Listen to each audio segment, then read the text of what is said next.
Chairman, let me just touch on a couple of points. First, one, I thought everybody had agreed that the Russian interference alleged in the 2016 campaign had pretty much been debunked, but apparently not. I heard it here today just a few seconds ago.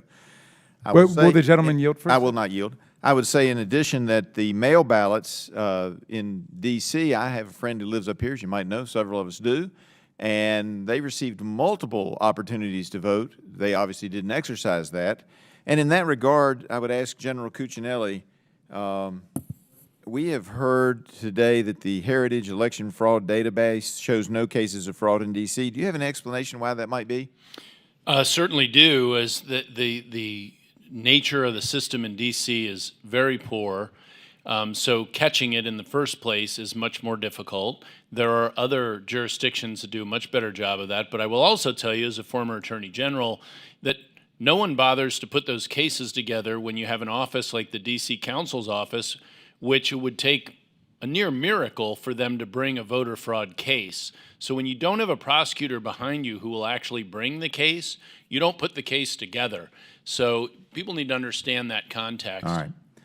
Let me switch gears, because I've heard all about D.C. statehood. As those who study history know, D.C. was originally created to form a city that did not, or a location for the federal government to locate that would not give advantage to any one state, and it was created out of land from both Maryland and the Commonwealth of Virginia, our home state Attorney General. And so I've thought about this problem because the city's a lot larger than it was when it was originally founded, and there are a lot of permanent residents.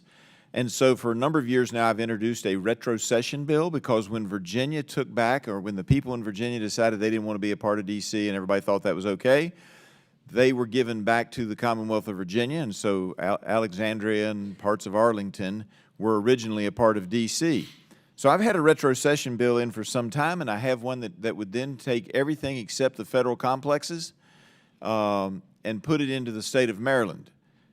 Is this something that you think is appropriate? And while you're at it, let's talk about the constitutionality, because I've questioned whether the Virginia retrocession was constitutional. And clearly, if it was, then a retrocession of the territory currently located within the District of Columbia that originally belonged to Maryland could be also retrocessed or given back to the state of Maryland. And then all those folks would have the opportunity to vote for a congressional person and would no longer have the feeling that they've been cut out, because I think they've got some legitimate concerns there, except that it was never intended to create a new state. It was always supposed to have been coming out of these two territories. And so that, to me, seems to be the better historical and constitutional answer. Would you agree and opine on that? Yeah, I agree on both counts. First of all, that it is constitutional. Second of all, that it is not only appropriate by opinion, it's appropriate by history. That's what happened on the Virginia side of the river. That's what should happen on the Maryland side of the river. And the founding generation that put the law in place to originally establish the 10-mile by 10-mile District of Columbia is viewed by courts as more, because they also wrote the Constitution.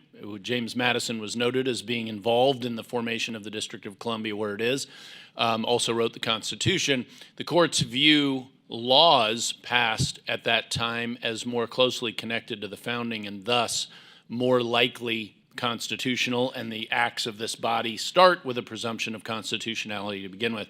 So then you fast forward to 1846, when Virginia got its property back, if you will, or its portion of the land back, and with no challenge. And so that is, in my view, it'd be a layup constitutionally to for your bill to pass constitutional muster, as it's already been done in both directions.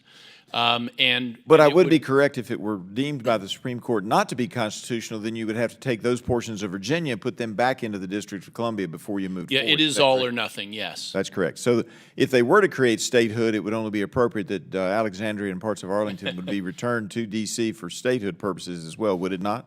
That logically, yes, but the more historically appropriate course is for each state to get its territory back minus the federal buildings. And let me just clarify on the challenge that we heard earlier. Challenges to electors in the body is based on law and the 12th Amendment.